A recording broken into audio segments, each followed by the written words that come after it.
Praise the Lord, hallelujah. परमेश्वर का धन्यवाद देते हैं प्रभु ने एक बार फिर से हमें मौका दिया है ताकि हम परमेश्वर के वचन के ऊपर चिंतन मनन कर सकें।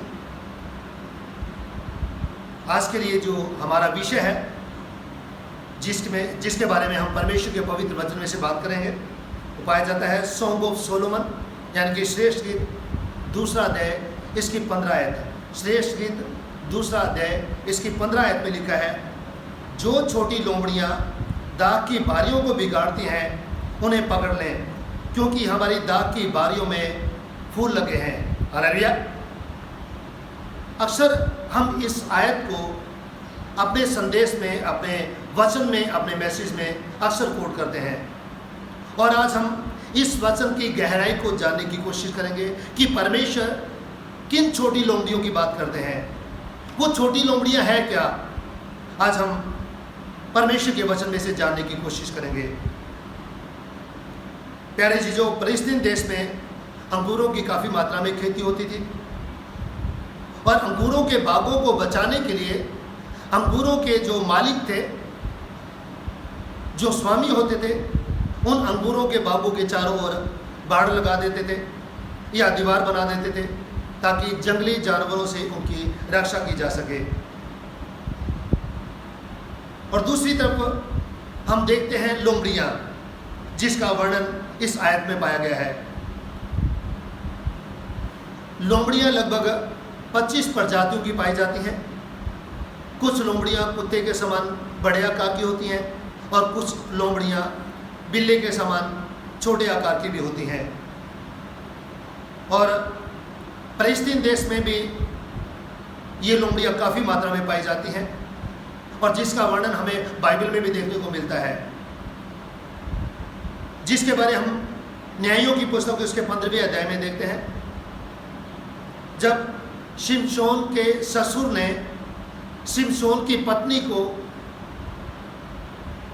कहीं और ब्याह दिया, जिसकी वजह से शिमशोन काफ़ी परेशान हुआ, काफ़ी दुखी हुआ और बहुत क्रोधित हुआ, और क्रोध में आकर शिमशोन ने 300 लोमड़ियाँ पकड़ी और उन लोमड़ियों को पकड़कर दो लोमड़ियों की पूंछों के साथ मशाले बांधी जलती हुई और उनको छोड़ दिया, और उन लोमड़ियों ने फिलिस्तियों के खेतों में आग लगा दी, जिसका वर्णन हम न्यायियों इसका 15 अध्याय 4 और 5वीं आयत में इसका वर्णन हम पाते हैं।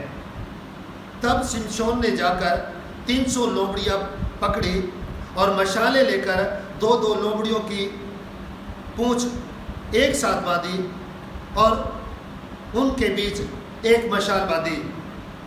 तब मशालों में आग लगाकर उसने लोमड़ियों को फिलिस्तियों के खेतों में छोड़ दिया, और फूलों के ढेर, वरन खड़े खेत और जैतून की बारियां भी जल गई। हालेलुया। परमेश्वर अपने कलाम के द्वारा हमें सिखाने की कोशिश करते हैं कि फलस्तीन देश में काफ़ी मात्रा में लोमड़ियाँ पाई जाती थी, और इसीलिए शिमशोन ने बड़ी आसानी के साथ इन लोमड़ियों को पकड़ लिया, और इन लोमड़ियों को पकड़ के इनकी पूंछों के साथ मशाले बांधकर फिलिस्तियों के खेतों में छोड़ दी। हालेलुया। तो इससे हमें पता चलता है कि फलस्तीन देश में अंगूरों की खेती भी काफ़ी मात्रा में होती थी, और साथ ही साथ लोमड़ियाँ भी काफ़ी मात्रा में थी। और इसीलिए परमेश्वर अपने कलाम के द्वारा, अपने वचन के द्वारा हमें सिखाने की कोशिश करते हैं कि जो छोटी लोमड़ियाँ अंगूरों के बागों को बिगाड़ती हैं, दाग की बारियों को बिगाड़ती हैं, उन्हें पकड़ लें। हालेलुया। और अक्सर हम देखते हैं कि अंगूरों की जो बारियाँ हैं, इन बारियों के बीच में ये जो छोटी लोमड़ियाँ हैं, छोटी लोमड़ियाँ अंगूरों के बागों के बीच में अपनी मांदे बना लेती थी। हालेलुया। अपने बट बना लेती थी, अपने मांदे बना लेती थी। और परमेश्वर का वचन हमें सिखाने की कोशिश करता है कि ये जो छोटी लोमड़ियाँ हैं अंगूरों के बागों को बिगाड़ देती थी। अक्सर जब अंगूरों के जो बागान हैं, जो अंगूर के जो पेड़ हैं, जो बेलें हैं, उनमें जब पानी डाला जाता था और पानी की वजह से ज़मीन में नमी आ जाती थी, और नमी आने की वजह से ये जो लोमड़ियाँ हैं, जो छोटी लोमड़ियाँ हैं, और जो नमी वाली जगह है उसमें अपनी बांदें बनाती थी, और जब हम मांदें बनाती थी, मांदें बनाते हुए और मिट्टी जब खोदती थी तो मिट्टी खोदते हुए कई बार अंगूरों की बेलों की जो जड़ें हैं वो भी कट जाती थी। हालेलुया। वो भी खोदी जाती थी, जड़ें भी खोदी जाती थी, और जिसकी वजह से अंगूरों की जो बेलें हैं उनकी जड़ें कटने की वजह से या टूटने की वजह से जो बेलें हैं वो सूख जाते थे। और इसीलिए परमेश्वर अपने कलाम के द्वारा हमें सिखाने की कोशिश करते हैं कि जो छोटी लोमड़ियाँ दाख की बारियों की बिगाड़ती हैं उन्हें पकड़ लें, क्योंकि हमारे दाख की बारियों में फूल लगे हैं। हालेलुया। जो छोटी लोमड़ियाँ दाख के बारियों को बिगाड़ती हैं उन्हें पकड़ लें। और प्रभु यीशु मसीह भी मत्ती की इंजील इसका 8वां अध्याय इसकी 20वीं आयत में कहते हैं, लोमड़ियों के बट और आकाश के पक्षियों के बसेरे होते हैं। हालेलुया। यानी कि लोमड़ियाँ जो है वो बट बनाकर रहती हैं, मांदे बनाकर उस पर रहती हैं, और ऐसी जगहों पर मांदे बनाती थी जहाँ पर मिट्टी नरम है, जहाँ पर मिट्टी में नमी है, जहाँ पर आसानी के साथ ये मांदे बना सकती हैं। और ये अक्सर अंगूरों के बागों में अपने मांदे बनाती थी और उनमें रहती थी और उन्हीं में बच्चे देते थे। प्यारे चीजों, परमेश्वर हमें अपने कलाम के द्वारा आज सिखाने की कोशिश करते हैं कि उन छोटी लोमड़ियों को पकड़ लो जो दाख की बारियों को बिगाड़ती हैं। यदि हम बाइबल को देखें, विशेषकर पुराने नियम को, और पुराने नियम में हम देखते हैं परमेश्वर के वचन में परमेश्वर इस्राएली लोगों को अपने दाखलता कहता है, या अंगूर की बात परमेश्वर कह के संबोधित करते हैं, जिसका वर्णन हम जब परमेश्वर के वचन में देखते हैं। ये यशायाह की पुस्तक इसका 50 अध्याय इसका 5वां अध्याय इसकी 7वीं आयत में लिखा है। यशायाह की पुस्तक 5वां अध्याय इसकी 7वीं आयत में लिखा है, क्योंकि सेनाओं के यहोवा की दाख की बारी तो इस्राएल का घराना है। हालेलुया। परमेश्वर इस्राएली लोगों को अपनी दाख की बारी कह के संबोधित करते हैं। और यदि हम इसी आयत को, इसी अध्याय को, 5वें अध्याय को शुरू से पढ़ें, एक आयत से पढ़ें, तो यहाँ पर वचन कहता है, अब मैं अपने प्रिय के लिए और उसकी दाख की बारी के विषय में गीत गाऊंगा। एक अति उपजाऊ टीले पर मेरे प्रिय की एक दाख की बारी थी, उसने उसकी मिट्टी खोदी और उसके पत्थर बीनकर उसमें उत्तम जाति की दाखलता लगाई। हालेलुया। परमेश्वर का वचन कहता है कि मेरे प्रिय ने एक अति उपजाऊ टीले पर अंगूरों का बाग लगाया, उसमें से पत्थर बीने, कटीली जाड़ियाँ बीनी, और उसमें उत्तम क्वालिटी की अंगूरों की कलमें लगाई, अंगूरों की उत्तम क्वालिटी की दाब लगाई, कलमें लगाई। और फिर आगे परमेश्वर का वचन कहता है, उसमें एक घुमुट खोदा और एक रसकुंड भी बनाया। तब उसने दाख की आशा की, परंतु उसमें निकम्मी दाखें लगी। हालेलुया। परमेश्वर ये जो बात यहाँ पर कह रहे हैं, अंगूरों के बाग की बात कर रहे हैं, यहाँ पर इस्राएली लोगों के लिए बात हो रही है, जिसको परमेश्वर ने संसार के लोगों में से अपनी निज प्रजा होने के लिए चुना था। इसलिए परमेश्वर यहाँ पर कहते हैं कि मेरे प्रिय ने एक उत्तम उपजाऊ टीले पर एक अंगूर का बाग लगाया। ये कोई और नहीं है बल्कि इस्राएली लोगों को संबोधित कर रहे हैं यहाँ पर परमेश्वर। और ये जब हम व्यवस्था विवरण इसका 7वां अध्याय इसकी 6 आयत से लेकर 8 आयत तक पढ़ें, तो यहाँ पर वचन में लिखा है, व्यवस्था विवरण 7वां अध्याय इसकी 6 से 8 में लिखा है, क्योंकि तू अपने परमेश्वर यहोवा की पवित्र प्रजा है। परमेश्वर इस्राएली लोगों को कह रहा है कि तू अपने परमेश्वर यहोवा की पवित्र प्रजा है, और यहोवा ने पृथ्वी भर के सब देशों के लोगों में से तुझको चुन लिया है कि तू उसकी प्रजा और निज दल ठहरे। हालेलुया। ये आयत भी इस्राएली लोगों की ओर इशारा करती है। परमेश्वर ने इस्राएली लोगों को संसार के तमाम लोगों में से अपनी निज प्रजा होने के लिए चुन लिया। और आगे पढ़े तो आगे परमेश्वर का वचन कहता है, यहोवा ने जो तुमसे स्नेह करके तुमको चुन लिया, इसका कारण यह नहीं था कि तुम गिनती में सब देशों के लोगों से अधिक थे, परंतु तुम तो सब देशों के लोगों से गिनती में थोड़े थे। यहोवा ने जो तुमको बलवंत हाथ के द्वारा दास्तव के घर से और मिस्र के राजा फिरौन के हाथ से छुड़ाकर निकाल लिया, इसका यही कारण है कि वो तुमसे प्रेम रखता है। हालेलुया। परमेश्वर का वचन हमें सिखाता है कि परमेश्वर का इन इस्राएली लोगों को चुनने का ये कारण नहीं था कि ये लोग और संसार के तमाम लोगों से गिनती में ज़्यादा थे, बड़े धर्मी थे, खुदा का डर मानने वाले थे, ऐसा नहीं था। बल्कि परमेश्वर कहता है कि ये तो मेरा प्यार है, ये मेरी मोहब्बत है, जो मैं तुम्हें बेपनाह मोहब्बत करता हूँ, जो मैं तुम्हें प्यार करता हूँ, और इसलिए मैंने तुमको चुना है। हालेलुया। और यहाँ पर हम यशायाह में देखते हैं परमेश्वर इन इस्राएली लोगों को कहता है कि इस्राएली लोग मेरी दाह की बारी हैं। और किसान कौन है? परमेश्वर किसान है।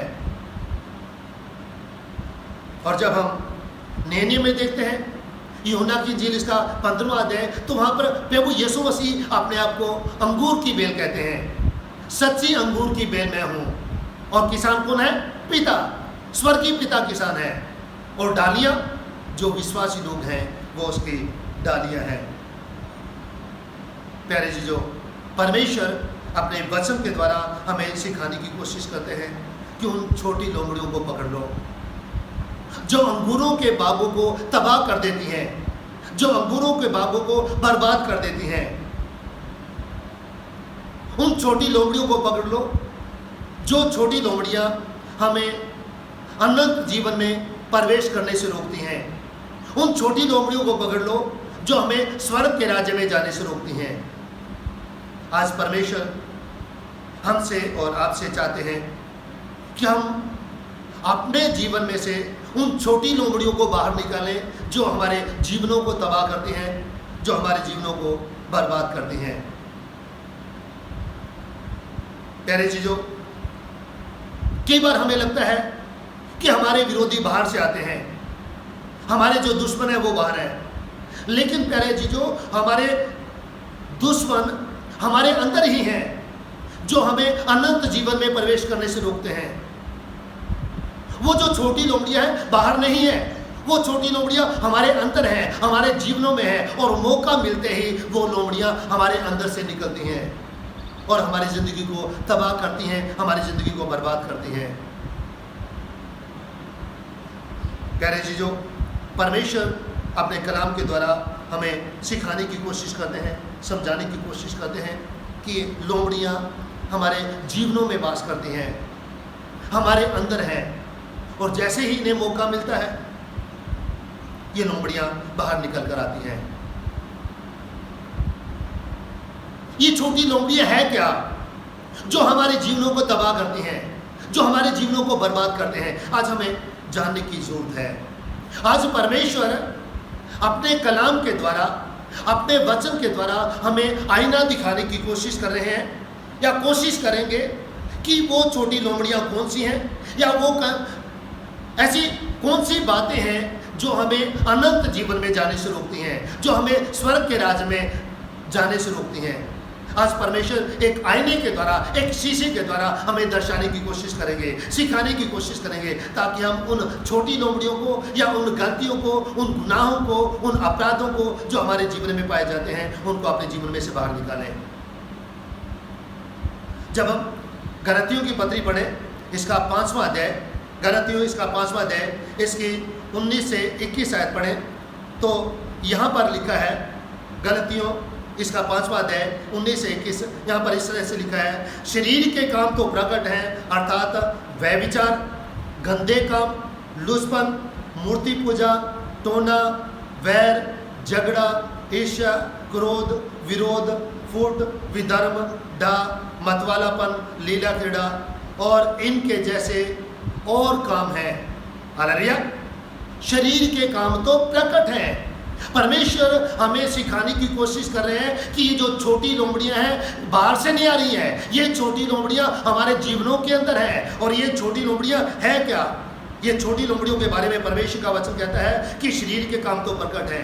जो हमारे अंदर लोमड़ियां हैं उनके बारे में परमेश्वर बात कर रहे हैं। वो हैं व्यभिचार, गंदे काम, लुचपन, मूर्ति पूजा, टोना, वैर, झगड़ा, ईर्ष्या, क्रोध, विरोध, फूट, विधर्म, डा, मतवालापन, लीला क्रीड़ा और इन जैसे और बहुत सारे काम हैं और बहुत सारी लोमड़ियां हैं। इन लोमड़ियों की यहाँ पर लिस्ट दी हुई है, इन बुराइयों की यहाँ पर लिस्ट दी हुई है जो हमारे बाग रूपी जीवन को ये लोमड़ियाँ तबाह कर रही हैं। ये सारी लोमड़ियाँ हमारे जीवनों में पाई जाती हैं, हमारे अंदर पाई जाती हैं और जैसे ही इन लोमड़ियों को मौका मिलता है ये लोमड़ियाँ बाहर आती हैं। हमारा किसी के साथ झगड़ा होता है, कोई हमें गाली गलौज करा है और वो जो गाली गलौज वाली लोमड़ी है वो निकल कर बाहर आती है और हम भी उसी के समान गालियाँ देने लगते हैं। कोई हमें मारता है तो हम हमारे अंदर जो मारने पीटने की जो लोमड़ी है वो निकल कर बाहर आती है, गुस्से की लोमड़ी निकल कर बाहर आती है, नफरत की, वैर विरोध की, लड़ाई झगड़े की, दंगे फसाद की, कई तरह की जो लोमड़ियां हैं वो हमारे अंदर छुपी हुई हैं। और जैसे ही मौका मिलता है, जहां भी मौका मिलता है, वह विचार की लोमड़ी हो या द्वेष की, क्रोध की, नफरत की, वो सारी लोमड़ियां समय समय अनुसार वो निकल कर बाहर आती हैं जो हमारी ज़िंदगी को तबाह कर रही है, हमारी ज़िंदगी को बर्बाद कर रही है।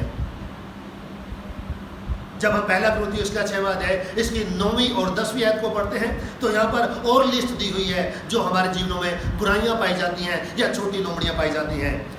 पहला कुरिन्थियों इसका 6वां अध्याय इसकी 9 और 10 आयत में लिखा है, क्या तुम नहीं जानते कि अन्यायी लोग परमेश्वर के राज्य के वारिस ना होंगे। हालेलुया। ये जो अभी गलतियों में हमने एक लिस्ट देखी, छोटी लोमड़ियों की लिस्ट देखी या उन बुराइयों की लिस्ट देखी जो अभी हमारे सामने पड़ी गई और आगे बढ़े तो आगे लिखा है ये जो बुराइयां हैं इनके करने वाले स्वर्ग के राज्य में प्रवेश करने नहीं पाएंगे, ये लोग स्वर्ग के राज्य से वंचित रह जाएंगे। आगे लिखा है जब हम गलतियों की पत्री इसका 5वां अध्याय इसकी 21वें आयत के आखिरी हिस्से को पढ़े तो यहाँ पर लिखा है कि ऐसे ऐसे काम करने वाले परमेश्वर के राज्य के वारिस ना होंगे। हालेलुया। जिन लोगों में ये बुराइयां पाई जाती हैं वो लोग परमेश्वर के राज्य के वारिस नहीं होंगे। और यहाँ पर जब हम पहला कुरिन्थियों इसका 6वां अध्याय इसकी 9वीं और 10वीं आयत को पढ़े तो यहाँ पर परमेश्वर का वचन कहता है, क्या तुम नहीं जानते कि अन्यायी लोग परमेश्वर के राज्य के वारिस ना होंगे। हालेलुया। अन्यायी मतलब जो सही फैसला नहीं करते हैं, जो सही जजमेंट नहीं करते हैं, वो लोग परमेश्वर के राज्य के वारिस ना होंगे। हालेलुया। फिर आगे लिखा है, धोखा ना खाओ, ना वेश्यागामी, ना मूर्ति पूजक, ना पर स्त्रीगामी, ना लुचे, ना पुरुषगामी, ना चोर, ना लोभी, ना पियक्कड़, ना गाली देने वाले, ना अंधेर करने वाले परमेश्वर के राज्य के वारिस होंगे। हालेलुया। प्यारे जीजों, यहाँ पर कुरिन्थियों की पत्री में भी एक लिस्ट दी हुई है छोटी लोमड़ियों की, उन बुराइयों की जो हमारे जीवनों में पाई जाती हैं, उन बुराइयों की जो हमारे जीवनों को तबाह करती हैं, उन बुराइयों की जो हमारे जीवनों को स्वर्ग में ले जाने से बाधा उत्पन्न करती हैं। यहाँ पर भी लिस्ट दी हुई है। और जब हम प्रकाशित वाक्य की पुस्तक पढ़ें इसका 21वां अध्याय तो यहाँ पर 8वीं आयत में को पढ़ें तो यहाँ पर लिखा है, प्रकाशित वाक्य 21 की 8 में, परंतु डरपोकों और अविश्वासियों और घिनौनों और हत्यारों और व्यभिचारियों और टोनों, मूर्ति पूजकों और सब झूठों का भाग उस झील में मिलेगा जो आग और गंधक से जलती रहती है। हालेलुया। ये तमाम बुराइयां करने वाले लोग जिनके जीवन में ये बुराइयां पाई जाती हैं, जो मैं रेफरेंस दे रहा हूँ, ये बुराइयां जिनके जीवन में पाई जाती हैं, परमेश्वर का वचन कहता है वो लोग स्वर्ग के राज्य के अधिकारी नहीं होंगे। और यहाँ पर वचन कहता है कि वो सारे लोग नरक के कुंड में जाएंगे, आग के कुंड में जाएंगे, आग की झील में जाएंगे, जहाँ पर रोना और दांतों का पीसना होगा। ये सारी वो छोटी लोमड़ियाँ हैं जो हमारे जीवनों को तबाह करती हैं, हमारे जीवनों को बर्बाद करती हैं। और जब हम प्रकाशित वाक्य इसका 22वां अध्याय इसकी 15वीं आयत पढ़ें तो यहाँ पर वचन में लिखा है, प्रकाशित वाक्य 22 के 15 में लिखा है, पर कुत्ते और टोने और व्यभिचारी और हत्यारे और मूर्ति पूजक और हर एक झूठ का चाहने वाला और गढ़ने वाला बाहर रहेगा। हालेलुया। वो सारे लोग जिनकी यहाँ पर लिस्ट दी हुई है, परमेश्वर का वचन कहता है ये सारे लोग स्वर्ग के राज्य से बाहर रहेंगे। हालेलुया। और यहाँ पर 22वें आयत में कहता है, पर कुत्ते, हालेलुया, कुत्ते कह के संबोधित किया गया है। किनको कुत्ते कहा गया है? कुत्ते, अक्सर कुत्ते की आदत होती है, कई बार जब ज़्यादा खा लेता है, ओवर ईटिंग कर लेता है, तो उसके बाद वो वॉमिट कर देता है और थोड़ी देर के बाद ये कुत्ता उसी वॉमिट को चाटने लगता है। इसी तरह से हमारे समाज में, हमारे मसीह समाज में, विश्वासी लोगों में भी, जो अपने आप को विश्वासी कहते हैं, बहुत सारे लोग ऐसे पाए जाते हैं जो गलतियां करते हैं, गुनाह करते हैं, पाप करते हैं, अपराध करते हैं, उसके लिए परमेश्वर से क्षमा मांगते हैं और बार बार क्षमा मांगते हैं, बार बार वही गलतियों को दोहराते हैं। ऐसे लोगों को कुत्ता कहा गया है। और परमेश्वर का वचन कहता है कुत्ते और टोने और व्यभिचारी, हत्यारे, मूर्ति पूजक और हर एक झूठ का गढ़ने वाला, ये सारे परमेश्वर के राज्य से बाहर रहेंगे, अनंत जीवन से बाहर रहेंगे, स्वर्ग के राज्य से बाहर रहेंगे। प्यारे जीजो, ये वो छोटी लोमड़ियां हैं जो हमारे दाग की बारियों को बिगाड़ती हैं। हालेलुया। हमारे अंगूरों के बागों को बिगाड़ती हैं, हमारे जीवनों को तबाह करती हैं, हमारी जिंदगियों को तबाह करती हैं। परमेश्वर कहता है उन छोटी लोमड़ियों को पकड़ लो जो हमारी जिंदगियों को तबाह कर देती हैं, बर्बाद कर देती हैं। हमारे जीवन में बहुत सारी बुराइयां हैं, बुराइयों से हमारा जीवन बना हुआ है, और जब तक प्यारे जीजो हम इन छोटी लोमड़ियों को यानी कि इन बुराइयों को अपने जीवन में से नहीं निकालेंगे तो प्यारे जीजो परमेश्वर हमारी प्रार्थनाओं की ओर कान नहीं लगाएगा। अक्सर हम कंप्लेन करते हैं, कहते हैं कि परमेश्वर हमारी दुआओं को नहीं सुनते हैं, परमेश्वर हमारी प्रार्थनाओं की ओर कान नहीं लगाते हैं। पादरी साहब, हम तो बहुत प्रार्थना करते हैं, हमारे घर में ये समस्या है, हमारे घर में ये समस्या है, लेकिन हम बहुत दुआ करते हैं लेकिन परमेश्वर हमारी सुनता नहीं है। आप हमारे लिए दुआ कीजिएगा। हमारे बच्चे आज्ञाकारी नहीं है, हमारे बच्चे हमारा हुक्म नहीं मानते हैं, हमारे बच्चे पढ़ते नहीं हैं, जो हमारा पति है वो तरह तरह के नशे करता है, घर में लड़ाइयाँ हैं, झगड़े हैं, कई तरह की समस्याएं हैं। आप दुआ कीजिएगा। हमने तो बहुत दुआएं की हैं, परमेश्वर हमारी सुनता नहीं है। कैसे सुनेगा परमेश्वर जब हमारे अंदर इस तरह की बुराइयां पाई जाएंगी तो। और इसलिए परमेश्वर चाहते हैं कि हम उन बुराइयों को अपने जीवन में से बाहर निकालें। और हम पादरी साहब को बोलते हैं, पादरी साहब हमारे लिए दुआ कीजिएगा। पादरी साहब भी हमारे लिए दुआ करते हैं, फिर भी वो बुराइयां हमारे जीवन में या जो समस्या हमारे जीवन में है, जो गलतियां हमारे जीवन में है, या जो हमारे घर में समस्या है, बच्चे आज्ञाकारी नहीं है, पति दारू पीता है, मार पिटाई करता है, या और कई तरह की हमारे घर में समस्या है, उन समस्याओं का हमारे जीवन में से समाधान नहीं होता, उन बीमारियों से हमें छुटकारा नहीं मिलता है। परमेश्वर पादरी साहब की प्रार्थना को भी नहीं सुनता है। और फिर हम सोचते हैं कि शायद हमारे पादरी साहब में सामर्थ्य नहीं है, हम फिर और पादरियों को ढूंढने लगते हैं। परमेश्वर उनको भी नहीं सुनता है। कमी पादरियों में नहीं है और ना ही कमी परमेश्वर में है। यदि कमी है तो वो कमी हम में है, क्योंकि हम अपने जीवन में से उन बुराइयों को निकालते नहीं है, उन छोटी लोमड़ियों को अपने जीवन में से निकालते नहीं है। और इसलिए प्यारे जीजो, परमेश्वर आज अपने कलाम के द्वारा मुझे और आपको सिखाने की कोशिश करते हैं और चाहते हैं कि हम उन छोटी लोमड़ियों को अपने जीवन में से बाहर निकालें, उन गलतियों को अपने जीवन में से बाहर निकालें जो गलतियां हमारे जीवन को तबाह करती हैं, जो बुराइयां हमारे जीवन को तबाह करती हैं। क्योंकि परमेश्वर का वचन कहता है कि इन सभी बातों के करने वाले स्वर्ग के राज्य में प्रवेश नहीं करेंगे, और इनका भाग कहाँ होगा? आग की झील में, नरक के कुंड में जाएंगे ये सारे लोग। इसलिए आज मुझे और आपको अपने आप को जांचने की आवश्यकता है, अपने आप को परखने की आवश्यकता है। परमेश्वर आज मुझे और आपको आईना दिखा रहे हैं, आईना दिखा रहे हैं। वो कहते हैं कि इस आईने में अपने आप को जांचो, अपने आप को परखो कि इन बुराइयों में से कौन कौन सी बुराइयां आपके जीवन में हैं, और अपना मूल्यांकन करो। अपने आप को जांचो कि आप कहाँ स्टैंड करते हैं। आज मुझे और आपको अपने अपने जीवनों को जांचने की आवश्यकता है, अपने आप को परखने की आवश्यकता है। और यदि हम प्रकाशित वाक्य इसका 22वां अध्याय इसकी 14वीं आयत पढ़ें तो यहाँ पर वचन में लिखा है, धन्य है वे जो अपने वस्त्र धो देते हैं। मुबारक है वो लोग जो इस आईने में, वचन रूपी आईने में अपने आप को देखते हैं और अपने जीवनों में बुराइयों को पाते हैं और बुराइयों को पाकर अपने जीवन में से उन बुराइयों को निकालते हैं। हालेलुया, अपने जीवन में से उन बुराइयों को निकालते हैं। परमेश्वर का वचन कहता है, मुबारक है वो लोग जिन्होंने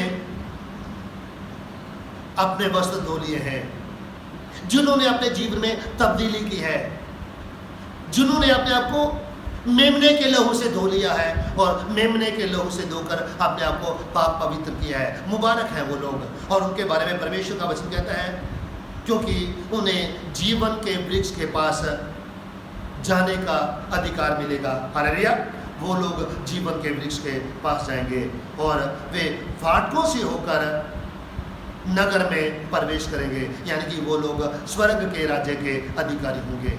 आज परमेश्वर मुझे और आपको सिखाने की कोशिश करते हैं, समझाने की कोशिश करते हैं कि आज मुझे और आपको अपने जीवन में से उन गलतियों को निकालना है, उन गुनाहों को, उन पापों को, उन अपराधों को निकालना है जो मेरे और आपके जीवन में पाई जाती हैं, ताकि मैं और आप स्वर्ग के राज्य के अधिकारी बन सकें। उन गलतियों को निकालना है ताकि ये गलतियां, ताकि ये गुनाह, ताकि ये पाप, ये अपराध हमारे जीवनों को तबाह ना करें, हमारी जिंदगियों को तबाह ना करें। परमेश्वर इन वचनों के द्वारा हम सभी को आशीष दे, बरकत दे और होने दे कि आज का वचन हम सभी के जीवन में बहुत ऐसे आशीषें और बरकत लाने वाला उसके। आमीन। दुआ करें। निहायत ही मेहरबान खुदा, तेरा धन्यवाद देते हैं तेरे पवित्र वचन के लिए, तेरे वचन के छिपे वेदों के लिए। होने दे खुदा आज का तेरा कलाम हम सभी के जीवन में बहुत ऐसे आशीषें और भक्ति लेकर आने वाला उसके, और हम वचन के सुनने वाले नहीं बल्कि वचन के ऊपर अमल करने वाले भी उसके। मांगते हैं प्रार्थना तेरे बेटे हमारे प्रभु यीशु मसीह के मधुर और मीठे नाम से, सुनो गहन कर। आमीन।